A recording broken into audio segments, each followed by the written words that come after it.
keep your hands and feet inside the vehicle at all times, and if at any point during a ride you become disoriented, there's nothing we can do about it.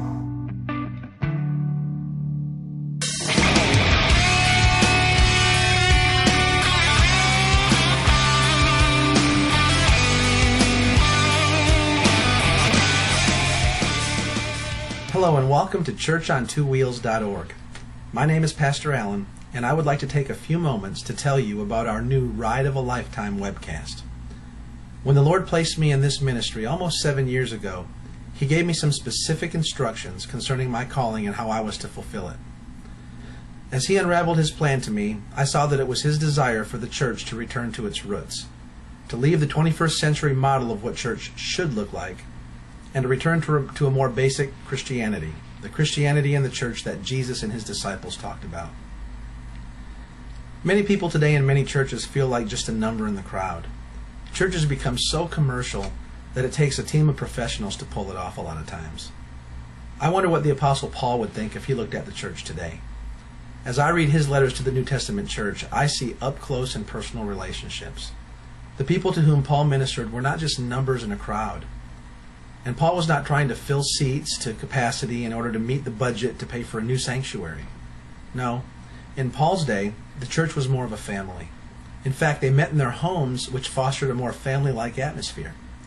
Rather than making converts, they made disciples. Now, what does that mean? It means that people were intimately involved in one another's lives as a family.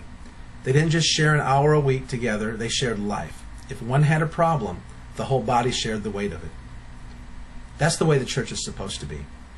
Also, the church of Paul's day didn't just listen to a sermon once a week and then go about their business forgetting the message until the following Sunday. No, they spent time together, partaking of the Word of God, learning, asking questions, and those who ministered didn't move on to the next level of teaching until they all got it.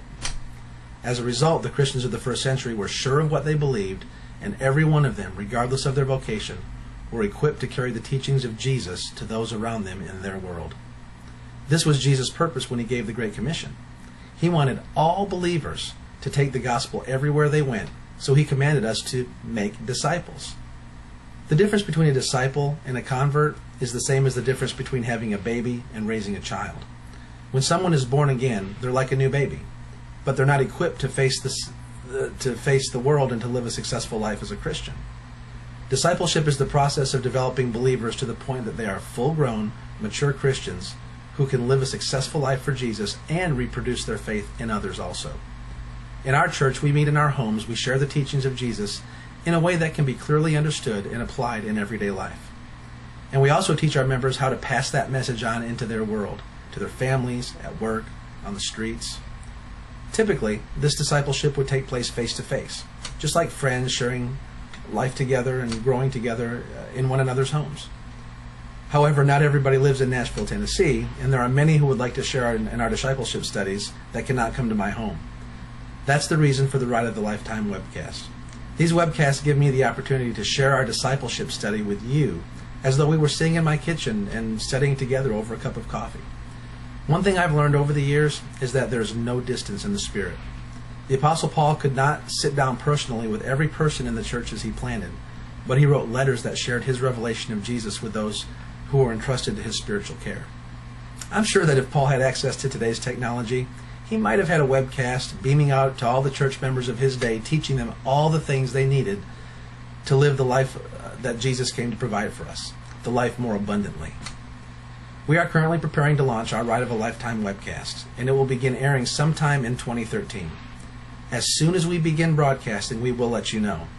Then you can begin the Ride of a Lifetime, on a journey with Jesus to your destiny. So be sure to like us on Facebook and follow us on Twitter to receive updates on our new webcast and other important information from here at Church on Two Wheels. You can also feel free to contact us anytime using the information on this website. Thank you again for visiting us today. I pray that you will enjoy this new outreach from Church on Two Wheels and that you'll never be the same again. Have a blessed day.